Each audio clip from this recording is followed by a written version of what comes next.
Hello guys and welcome back to Best Car Picks. ഇന്നത്തെ വീഡിയോയിലൂടെ നമ്മൾ നോക്കാൻ പോകുന്ന ഹോണ്ട അമേസിൻ്റെ ഫേസ് ലിഫ്റ്റ് മോഡൽ 2021 അടുത്ത മാസം അതായത് ഓഗസ്റ്റിൽ തന്നെ വരുന്നുണ്ട്. അപ്പോൾ അതുമായിട്ടുള്ള ലോഞ്ച് ഡേറ്റിൻ്റെ കാര്യങ്ങളും അതുപോലെ തന്നെ ഈ വാഹനത്തിൽ എന്തെല്ലാം വ്യത്യാസങ്ങൾ വരും എന്നൊക്കെയാണ് നമ്മൾ ഇന്നത്തെ വീഡിയോയിലൂടെ ഡീറ്റെയിൽ ആയിട്ട് നോക്കാൻ പോകുന്നത്. സോ നമുക്ക് എന്തായാലും നേരെ വീഡിയോയിലേക്ക് തന്നെ പോകാം. 2018 അവസാനത്തോടു കൂടിയൊക്കെയാണ് ശരിക്കും അമേസിൻ്റെ ഒരു സെക്കൻഡ് ജനറേഷൻ, അതായത് ഇപ്പോൾ നിലവിൽ ഓടിക്കൊണ്ടിരിക്കുന്ന ജനറേഷൻ മോഡൽ നമ്മുടെ ഇന്ത്യൻ മാർക്കറ്റിൽ ഇറങ്ങുന്നത്. അതിന് മുമ്പുണ്ടായിരുന്ന അമേസ് ഡിസൈൻ വൈസ് കുറച്ചൊരു ആവറേജ് ലെവലിലായിരുന്നെങ്കിൽ അത് കഴിഞ്ഞ് വന്ന അമേസ് വളരെയധികം ഫ്യൂച്ചറിസ്റ്റിക് ആയിരുന്നു. ഒരുപാട് ഫീച്ചേഴ്സും ആ കാലത്തെ വെച്ച് നോക്കുമ്പം ആ വാഹനത്തിലുണ്ടായിരുന്നു.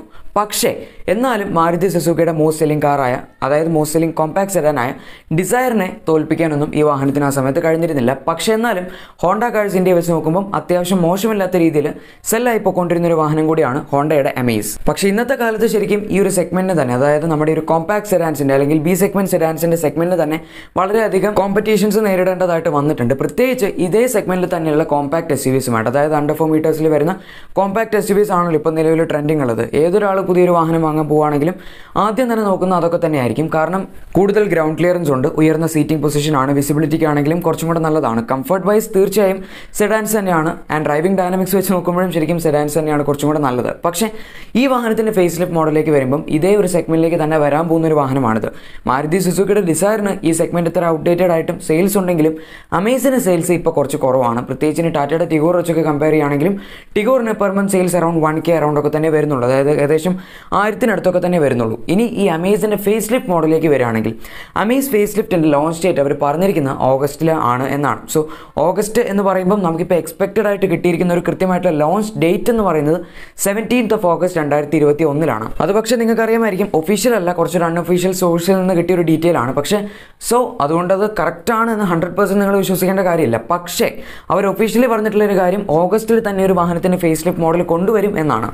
അതുകൊണ്ട് തന്നെ 3 വർഷത്തിന് ശേഷം അമേസിൻ്റെ ഒരു ഫേസ് ലിഫ്റ്റ് മോഡൽ വരുമ്പം അതിൽ എന്തെല്ലാം വ്യത്യാസങ്ങൾ അല്ലെങ്കിൽ ചേഞ്ചസ് നമുക്ക് എക്സ്പെക്റ്റ് ചെയ്യാം എന്ന് നോക്കുകയാണെങ്കിൽ ആദ്യത്തെ ഇതിൻ്റെ ഓവറോൾ ഡിസൈൻ വൈസ് കാര്യമായിട്ടുള്ള ചേഞ്ചസ് ഒന്നും തന്നെ ഉണ്ടാവില്ല എങ്കിലും കുറച്ചൊക്കെ കോസ്മെറ്റിക് അപ്ഡേറ്റ്സ് ഈ ഒരു വാഹനത്തിൽ വരുന്നതായിരിക്കും. Like the jazz face lift. ജാസിൻ്റെ ഫേസ് ലിഫ്റ്റ് വന്നപ്പം അതിലവർ കുറച്ചധികം ഫീച്ചേഴ്സൊക്കെ ആഡ് ചെയ്യുകയുണ്ടായി. പ്രത്യേകിച്ച് LED ഹെഡ് ലാംപ്സ് അതിൽ ആഡ് ചെയ്തിട്ടുണ്ടായിരുന്നു. LED ഫോഗ് ലാംപ്സും ആ ഒരു വാഹനത്തിൽ അവർ പിന്നീട് ആഡ് ചെയ്യുകയുണ്ടായിരുന്നു. അതുപോലൊക്കെ തന്നെ ഈ ഒരു വാഹനത്തിലും സംഭവിക്കും എന്നാണ് നമ്മൾ എക്സ്പെക്ട് ചെയ്യുന്നത്. അതുപോലെ തന്നെ ഈ വാഹനത്തിൻ്റെ ഫ്രണ്ട് ബമ്പറും ചെറിയ രീതിയിലെങ്കിലും റീഡിസൈൻ ചെയ്യേണ്ടതാണ്. ഇന്റീരിയറിലേക്ക് വരുമ്പോഴും ചെറിയ കോസ്മെറ്റിക് അപ്ഡേറ്റ്സ്, അതായത് ഓവറോൾ ഇന്റീരിയറിൻ്റെ ആ ഒരു ഔട്ട്ലുക്ക് ചെറിയ രീതിയിലെങ്കിലും അവർ മാറ്റുന്നതായിരിക്കും. ഇതിൽ കൂടുതൽ എക്സ്പെക്ട് ചെയ്യുന്ന ഫീച്ചേഴ്സ് ഈ വാഹനത്തിൻ്റെ ഒരു അപ്ഡേറ്റഡ് അലോയ്സിൻ്റെ ഡിസൈനാണ്. ഇപ്പോൾ നിലവിലുള്ള ഡിസൈൻ എന്ന് പറയുമ്പം കൈൻഡ് ഓഫ് ആൻ ഔട്ട്ഡേറ്റഡ് എന്ന് പറയാൻ പറ്റില്ല, ഒരു ആവറേജ് ഡിസൈനാണ് ഇപ്പോൾ നിലവിലുള്ളത്. സിൽവർ കട്ട് ഡിസൈനാണ്, ഡയമണ്ട് കട്ട് ഡിസൈനൊന്നും അല്ല. അതുകൊണ്ട് തന്നെ അത് അവർ അപ്ഡേറ്റ് ചെയ്യും എന്ന് നമ്മൾ എക്സ്പെക്ട് ചെയ്യുന്നുണ്ട്. അതിന് പുറമെ കുറച്ചും കൂടെ അപ്ഡേറ്റഡ് ആയിട്ടുള്ള, അതായത് ഒരു പുതിയ UI ഒക്കെ ഉപയോഗിച്ച് വരുന്ന ഇവരുടെ 7 ഇഞ്ചസിൻ്റെ ടച്ച് സ്ക്രീൻ ഫുട്ടേം സിസ്റ്റം, അതല്ല എങ്കിൽ ഒരു പക്ഷേ മാത്രം സിറ്റിയിൽ വരുന്ന ഒരു 8 ഇഞ്ചസിൻ്റെ ടച്ച് സ്ക്രീൻ ഫുട്ടേം സിസ്റ്റം ഈ വാഹനത്തിൽ കൊടുക്കാനുള്ള സാധ്യതയുണ്ട്. പക്ഷേ എനിക്ക് തോന്നുന്നു 7 ഇഞ്ചസിൻ്റെ തന്നെ ആയിരിക്കും വരാൻ പോകുന്നതെന്ന്. ഇതൊക്കെയാണ് ഇപ്പോൾ നമ്മളിതിൽ എക്സ്പെക്ട് ചെയ്യുന്ന ചെറിയ വ്യത്യാസങ്ങൾ. പിന്നെ സൺറൂഫ് ഒക്കെ വരും എന്നൊക്കെ പറയുന്നുണ്ട്. പക്ഷേ എനിക്ക് തോന്നുന്നില്ല ഈ ഒരു ചെറിയ കോമ്പാക്ട് സെഡാനിൽ സൺറൂഫ് കൊണ്ടുവരുന്നത്. കാരണം അതിൻ്റെ ആവശ്യമില്ല. ഈ ഒരു സെഗ്മെൻറ്റിൽ തന്നെ അത്രയധികം ഫീച്ചേഴ്സ് വൈസ് അത്ര ഒരു ഇൻട്രസ്റ്റിംഗ് ആയിട്ടുള്ള സെഗ്മെന്റ് ഒന്നും അല്ല ഇത്. ഈവൻ ദോ ജാസിന്റെ ഫേസ് ലിഫ്റ്റ് മോഡൽ വന്നപ്പം അവരതിൽ സൺറൂഫ് കൊടുത്തുവെങ്കിലും ഇതെന്ന് പറയുമ്പോൾ കുറച്ചും കൂടി ഒരു ബഡ്ജറ്റ് ഓറിയന്റഡ് ആയിട്ടുള്ള ബയേഴ്സിന് വേണ്ടിയുള്ള വാഹനമായതുകൊണ്ട് ഇതിലങ്ങനെ കൊടുക്കുമോ എന്ന് എനിക്ക് സംശയമില്ലാതില്ല. ഒരു പക്ഷേ വന്നേക്കാം, പക്ഷേ ഐ ഡോണ്ട് തിങ്ക് വരില്ല എന്ന് തന്നെയാണ് എനിക്ക് തോന്നുന്നത്. ഇതിന്റെ എഞ്ചിൻ ഓപ്ഷൻസിനൊന്നും തീർച്ചയായും യാതൊരു വ്യത്യാസവും വരുന്നതായിരിക്കില്ല. അതായത് സെയിം 1.2 ലിറ്റർ IV-Tech മോട്ടർ ആയിരിക്കും വരാൻ പോകുന്നത്. മാക്സിമം പവർ 90 PS ആണ്, മാക്സിമം ടോർക്ക് 110 Nm ആണ്. ഈ ഒരു എഞ്ചിൻ തന്നെ 5 സ്പീഡ് മാനുവലും CVT ഓട്ടോമാറ്റിക്കലും അവൈലബിൾ ആയിരിക്കും. അതുപോലെ തന്നെ ഡീസൽ എഞ്ചിനും ഈ ഒരു വാഹനത്തിൽ അവൈലബിൾ ആണ്. 1.5 ലിറ്റർ ഡീസൽ എഞ്ചിനാണ്. മാക്സിമം പവർ വരുന്ന 100 bhp ആണ് ആൻഡ് മാക്സിമം ടോർക്ക് വരുന്ന 200 Nm ആണ്. ഇതിൻ്റെ തന്നെ 5 സ്പീഡ് മാനുവലും അതുപോലെ തന്നെ CVT ഓട്ടോമാറ്റിക്കും അവൈലബിൾ ആണ്. പക്ഷേ ഡീസലിലേക്ക് വരുമ്പം CVT ഓട്ടോമാറ്റിക്കിൽ 80 PS പവറും അതുപോലെ തന്നെ 160 Nm ടോർക്കോ വരുന്നുള്ളൂ. അത് പിന്നെ നിങ്ങൾക്ക് അറിയാമല്ലോ, CVTയിലേക്ക് വരുമ്പം കുറച്ചധികം പവർഫുൾ ആയിട്ടുള്ള ഒരു എഞ്ചിനാണെങ്കിൽ അവർ നോർമലി പവർ കുറച്ച് കുറയ്ക്കും CVT ബാൻഡുമായിട്ട് അഡ്ജസ്റ്റ് ആവാൻ. ഇനി ഇതിൻ്റെ ലോഞ്ച് ഡേറ്റ് ഞാൻ പറഞ്ഞു ഓഗസ്റ്റിലാണ് എന്ന്. ഇനി ഇതിൻ്റെ പ്രൈസിലേക്ക് വരികയാണെങ്കിൽ ആക്ച്വലി പ്രൈസിൻ്റെ കാര്യത്തിൽ ഇപ്പോൾ ശരിക്കും ഹോണ്ട എന്ന് പറയുന്ന ഒരു കമ്പനി വളരെ അൺപ്രഡിക്റ്റബിൾ ആണ്. അതായത് അവരിങ്ങനെ ഓരോ വേരിയൻസ് ഇങ്ങനെ കുറച്ചുകൊണ്ടേ ഇരിക്കുകയാണ്. പ്രത്യേകിച്ച് ബേസ് വേരിയൻസ് ആണ് അവർ കുറയ്ക്കുന്നത്. പ്രത്യേകിച്ച് ജാസിൻ്റെ ഒരു ഫേസ് ലിഫ്റ്റ് മോഡലൊക്കെ വന്നപ്പോൾ ഒരു ബേസ് വേരിയൻസ് എല്ലാം തന്നെ ഒഴിവാക്കിയിട്ടുണ്ടായി.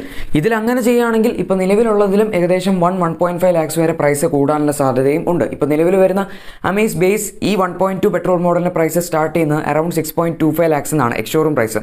അപ്പോൾ അതെന്തായാലും എന്തായാലും ഫേസ് ലിഫ്റ്റ് മോഡൽ ബേസ് അതായത് ഈ വേരിയൻ്റ് ഉണ്ടെങ്കിൽ ഒരു പക്ഷേ 6.5 to 6.8 ലാക്സിൻ്റെ ഇടയിൽ സ്റ്റാർട്ട് ചെയ്യാനാണ് സാധ്യത. അതല്ല ഇവരിനിപ്പോൾ നിലവിൽ അമേസിന് 4 വേരിയൻ്റ് ആണുള്ളത്. അതായത് ബേസ് മോഡലായ ഇ, പിന്നെ വരുന്ന സെക്കൻഡ് ബേസ് മോഡലായ എസ്, പിന്നീട് വരുന്നത് വി ആണ്. അത് കഴിഞ്ഞ് വി എക്സ് എന്ന് പറയുമ്പോൾ ടോപ്പ് മോഡലാണ്. ഇതിൽ ഒരു പക്ഷേ അവരിനി പുറകിലുള്ള അതായത് ബേസ് വേരിയൻസ് ആയ ഇയും എസും റിമൂവ് ചെയ്ത് കളയുകയാണെങ്കിൽ തീർച്ചയായും ഈ വാഹനത്തിൻ്റെ എക്സ്ഷോറൂം പ്രൈസ് എക്സ്പെക്ട് ചെയ്യാൻ പറ്റുന്ന അറൌണ്ട് 7.5 to 8 lakh rupees ആണ്.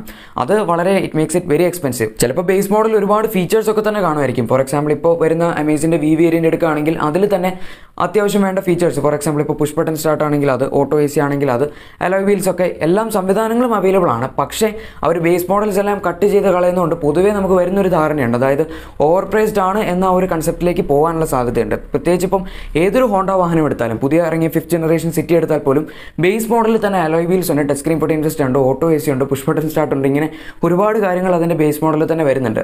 അപ്പോൾ ആൾക്കാരത് പൊതുവെ ഓവർ പ്രൈസ്ഡ് ആണെന്ന് പറയുമെങ്കിലും ശരിക്കും അതത്ര ഓവർ പ്രൈസ്ഡ് ആയിട്ട് എനിക്ക് തോന്നിയിട്ടില്ല. കാരണം ബേസ് മോഡലിൽ തന്നെ ഒരുപാട് ഫീച്ചേഴ്സും അവർ ഓഫർ ചെയ്യുന്നുണ്ട്. മറ്റുള്ള കമ്പനികളൊക്കെ വെച്ച് നോക്കുമ്പോൾ നമ്മൾ 16 അല്ലെങ്കിൽ 17 ലക്ഷം രൂപ വരെ ഓൺ റോഡ് പ്രൈസ് കൊടുത്തൊരു വാഹനം ഇറക്കിയാലും അതിലൊരു പക്ഷേ റിമോട്ട് സെൻട്രൽ ലോക്കിങ്ങോ ഇൻഫോർടൈൻമെന്റ് സിസ്റ്റോ അല്ലെങ്കിൽ ഈവൻ ഇലക്ട്രിക്കലി അഡ്ജസ്റ്റബിൾ ഓവർ ഗെയിംസോ പോലെ അവൈലബിൾ ആയിരിക്കില്ല. ഞാൻ പറഞ്ഞു വരുന്നത് ഏതാണെന്ന് നിങ്ങൾക്ക് മനസ്സിലായി കാണുമായിരിക്കും, പേരൊന്നും ഞാൻ പറയുന്നില്ല. പക്ഷേ ശരിക്കും അമേസ് എന്ന് പറയുന്ന ഈ ഒരു വാഹനത്തിലേക്ക് വരുമ്പം ഒരു പക്ഷേ അവരിതിൻ്റെ ബേസ് മോഡൽസ് ഒക്കെ അഡ്ജസ്റ്റ് ചെയ്യാതിരിക്കുന്നതായിരിക്കും നല്ലത്. അതായത് ബേസ് മോഡൽസ് കൂടി ഈ ലിസ്റ്റിൽ നിന്ന് ഒഴിവാക്കാതിരിക്കുന്നതായിരിക്കും നല്ലത്. കാരണം അമേസിൻ്റെ എക്സ്പീരിയൻസിനൊക്കെ മോശമില്ലാത്ത രീതിയിൽ സെയിൽസ് ലഭിക്കുന്നുണ്ട് എന്നാണ് കേൾക്കുന്നത്. പിന്നെ അത് കഴിഞ്ഞ് ലഭിക്കുന്നത് വിക്കും വി എക്സിനും ഒക്കെ തന്നെയാണ്. പിന്നെ അതുപോലെ തന്നെ ഒരു അത്യാവശ്യമായിട്ട് മാറ്റണം എന്ന് എനിക്ക് തോന്നിയ ഒരു ഫീച്ചർ കൂടിയുണ്ട്. അതായത് ഇതിൻ്റെ റിയർ അഡ്ജസ്റ്റബിൾ ഹെഡ് റെസ്റ്റുകളാണ്. അമേസിലും ജാസിലും WRVയിലും ഈ 3 വാഹനങ്ങളും ഒന്നിലും റിയറിൽ അഡ്ജസ്റ്റബിൾ ഹെഡ് റെസ്റ്റുകൾ തന്നെ അവർ കൊടുത്തിട്ടില്ല. ഹെഡ് റെസ്റ്റ് എന്ന് പറയുമ്പോൾ വളരെ ബേസിക് ആയിട്ടുള്ളൊരു യൂണിറ്റ് ആണ്. പക്ഷേ എന്നാൽ പോലും അത് പുറകിൽ അഡ്ജസ്റ്റബിൾ കൊടുക്കുക എന്ന് പറയുന്നത് ഹോണ്ട ഒരിക്കലും ചിന്തിച്ചിട്ടില്ല എന്ന് തോന്നി. ഈവൻ ഞാൻ എൻ്റെ വീട്ടിൽ ഉപയോഗിക്കുന്ന Honda City 4th Gen facelift മോഡലാണ്, 2019 മോഡലാണ്. അതിൻ്റെ പോലും ടോപ്പ് എൻ മോഡലായ ZX മാത്രമേ അവർ അഡ്ജസ്റ്റബിൾ ഹെഡ് റെസ്റ്റുകൾ പുറകിൽ കൊടുത്തിട്ടുണ്ടായിരുന്നുള്ളൂ. അപ്പോൾ അതെന്തായാലും വളരെ ഒരു വളരെ ഒരു മോശമായിട്ടുള്ള കാര്യമായിട്ടാണ് എനിക്ക് തോന്നിയത്. കാരണം ഹെഡ് റെസ്റ്റുകൾ എന്നൊക്കെ പറയുമ്പോൾ വളരെ ബേസിക് ആയിട്ടുള്ളൊരു കാര്യമാണ്, ഒരാൾക്ക് ആവശ്യമുള്ളൊരു കാര്യമാണ്. പ്രത്യേകിച്ച് എന്തെങ്കിലുമൊക്കെ ആക്സിഡൻ്റ് ഒക്കെ ഉണ്ടാവുകയാണെങ്കിൽ നമ്മുടെ കഴുത്തിന് കാര്യമായിട്ടുള്ള എന്തെങ്കിലും പ്രോബ്ലംസ് അതുവഴി സംഭവിക്കാനുള്ള സാധ്യതയുണ്ട്, പ്രത്യേകിച്ച് അഡ്ജസ്റ്റബിൾ ഹെഡ് റെസ്റ്റുകളില്ലെങ്കിൽ.